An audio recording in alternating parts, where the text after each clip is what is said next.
दोस्तों, मैं अधिवक्ता स्वाति जैन जुडिस लीगल एसोसिएट में आपका एक बार फिर से स्वागत करती हूँ। आज मैं बात करने जा रही हूँ 498A के केस को लेकर।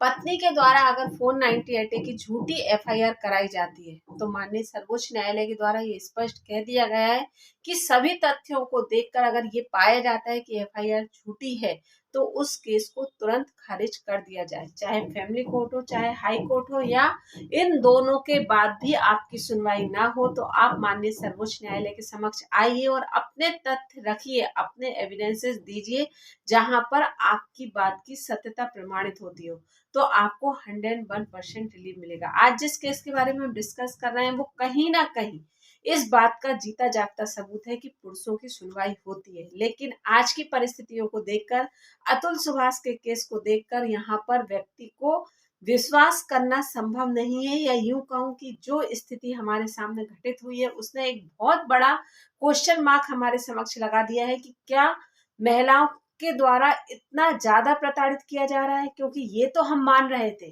कि 498A और सीआरपीसी 125 का पत्नी या एक महिला के द्वारा हद से ऊपर दुरुपयोग किया जा रहा है, लेकिन वो कहीं ना कहीं सिर्फ इस हद तक समझा जा सकता था कि वो एक मेंटेनेंस पाने का जरिया था या एक लाइफ टाइम अर्निंग का साधन बना लिया था महिलाओं के द्वारा। लेकिन अगर व्यक्ति अपनी जान से हाथ धोने के लिए मजबूर हो गया, व्यक्ति अपनी हिम्मत हार गया, तो ये कहीं ना कहीं एक ऐसी स्थिति निर्मित हो गई कि जहां पर सच में पुरुष वर्ग के लिए लेकर सोचने की स्थिति बन गई।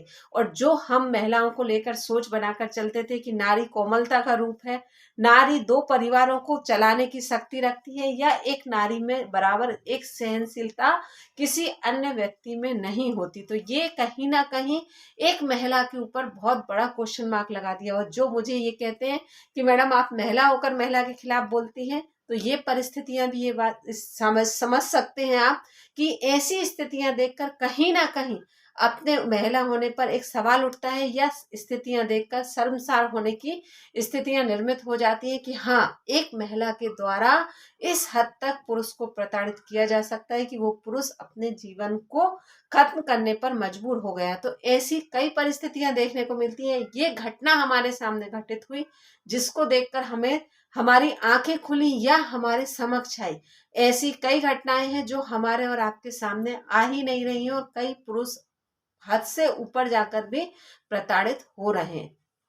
चलिए अब इस केस में हम बात करते हैं कि 498A की एक महिला के द्वारा झूठी एफआईआर कराई जाती है अपने पति के खिलाफ, मतलब पत्नी के द्वारा झूठी एफआईआर लिखवाई जाती है पति को लेकर। तो यहाँ पर ये तेलंगाना हाईकोर्ट का ये जजमेंट है, जिसमें कहीं ना कहीं आप इस बात को समझेंगे कि ऐसी परिस्थितियां भी निर्मित होती हैं जहां पर पुरुष को रिलीफ मिल सकता है। चलिए हम आज इसी पर बात करते हैं। जानकारी पूरी पाने के लिए वीडियो में बने रहिए, और अगर अभी तक आपने मेरे चैनल को सब्सक्राइब नहीं किया है तो मैं आपसे रिक्वेस्ट करूंगी कि मेरे चैनल को सब्सक्राइब कर लीजिए, ताकि आने वाली वीडियो की नोटिफिकेशन आपको मिल सके। चलिए बात करते हैं कि इस केस में हुआ क्या। तो इस केस में महिला के द्वारा अपने पति के खिलाफ 498A की झूठी कंप्लेंट दर्ज कराई गई, पति और पति के परिवार वालों को लेकर।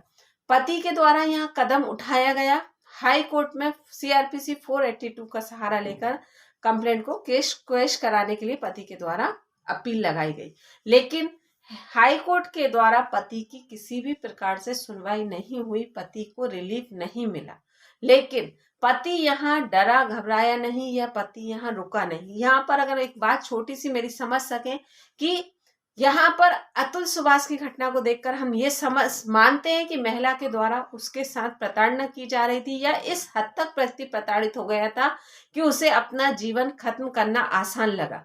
लेकिन अगर आप यहाँ पर हौसला रखें और हिम्मत दिखाएं तो कहीं ना कहीं आपको भी न्याय मिलेगा, और कहीं ना कहीं आपके द्वारा एक मैसेज ऐसा भी दिया जाएगा कि नहीं, अगर आप हिम्मत करेंगे या अगर आप सबूत देंगे, एविडेंसेस देंगे, या अपना पक्ष कुछ इस प्रकार से रखेंगे तो कहीं ना कहीं न्याय मिलेगा, और कहीं सामने वाले व्यक्ति या समाज के लोगों को भी हिम्मत मिलेगी कि नहीं, गलत के खिलाफ आप अगर आवाज उठाते हैं तो आपको न्याय मिलना तय है। अब यहाँ पर पति के द्वारा माननीय सर्वोच्च न्यायालय में अपील लगाई जाती है। माननीय सर्वोच्च न्यायालय के द्वारा जब सारे मामले को देखा जाता है तो ये पाया जाता है कि यहाँ पर पति के द्वारा तलाक की अपील लगाने के बाद पत्नी के द्वारा 498A का केस किया जाता है, जो कि सबसे पहला सवाल ये था माननीय सर्वोच्च न्यायालय के द्वारा कि क्या आपके साथ प्रताड़ना हो रही थी, तब आपके द्वारा कोई भी कदम क्यों नहीं उठाया गया।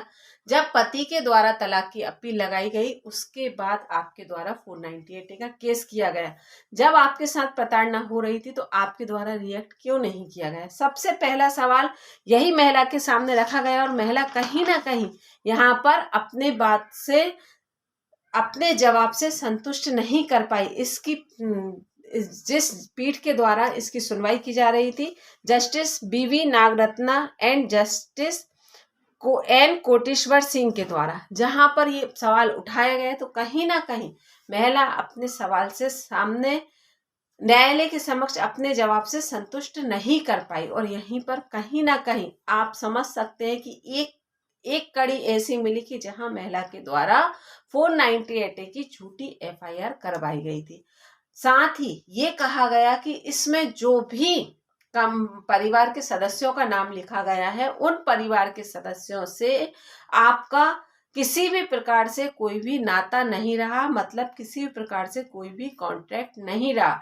अगर आपके साथ किसी भी प्रकार से प्रताड़ना हुई थी तो आपको यहाँ पर जिस व्यक्ति के द्वारा आपके साथ प्रताड़ना की जा रही थी या जो व्यक्ति आपके संपर्क में था, जिनसे आपका मेल मिलाप था, अगर उन व्यक्तियों का नाम लिखवाया जाता तो भी यहाँ पर आपकी बात सुनी जा सकती थी। लेकिन जिनसे आपका किसी भी प्रकार का कोई भी संबंध या कॉन्ट्रैक्ट नहीं था, आपने उनका नाम भी ऐड किया। और साथ ही इसमें प्रताड़ना के कुछ रूप इस प्रकार से लिखे गए थे जो कि किसी भी प्रकार से हम उन्हें आधारभूत तरीके नहीं कह सकते। मतलब घर वालों के द्वारा पहला से जल्दी उठने के लिए कहा जाना, या सबके साथ में खाना खाने के लिए कहा जाना, या सबके परिवार के अकॉर्डिंग चलना, जो कि प्रताड़ना की श्रेणी में नहीं आता, फैमिली के कल्चर की श्रेणी में आता है। या यूं कहूं कि जो परिवार का सिस्टम होता है उसमें कहीं ना कहीं महिला को उस सिस्टम को फॉलो करना पड़ता है। ये हम प्रताड़ना की कैटेगरी में नहीं रख सकते। ये बात महिला को बहुत अच्छे से समझ लेना चाहिए। प्रताड़ना मतलब आपके साथ शारीरिक रूप से टॉर्चर किया जाना, मानसिक रूप से टॉर्चर किया जाना, आपको किसी परिवार के मायके वालों को लेकर किसी भी प्रकार की उड़ाना देना, आपकी जीविका के साधन से रोकना, आपको किसी भी प्रकार से आपके जो मौलिक अधिकार हैं उनसे रोकना। यहाँ पर इस तरह से कोई भी आपके साथ कृत्य नहीं किया जा रहा है।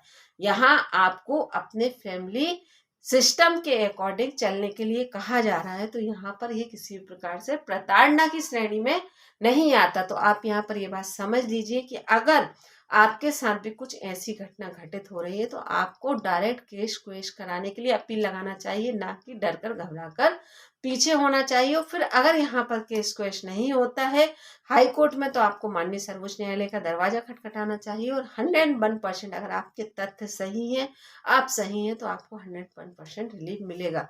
जो 498 IPC की कंप्लेंट थी, पहले जो CRPC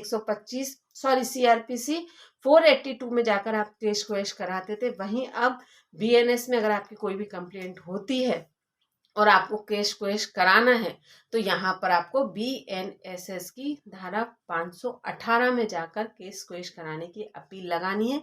सिर्फ इतना कदम ही आपका काफ़ी है अगर सामने वाले पक्षकार के द्वारा आपकी झूठी कंप्लेंट की जाती है। तो यहाँ पर आपके, मेरे ख्याल से आपके सारे कॉन्सेप्ट क्लियर हो गए होंगे। फिर भी अगर कोई डाउट हो तो आप डिस्कस कर सकते हैं, कमेंट बॉक्स में कमेंट कर पूछ सकते हैं और मैं प्रयास करूँगी जवाब दूंगी, जवाब देने का। और मैं जवाब 24 घंटे के अंदर दे पाती हूँ तो आप यहाँ पर तुरंत कमेंट कीजिए, मैं प्रयास कर आपका आंसर जल्द से जल्द दूंगी। धन्यवाद।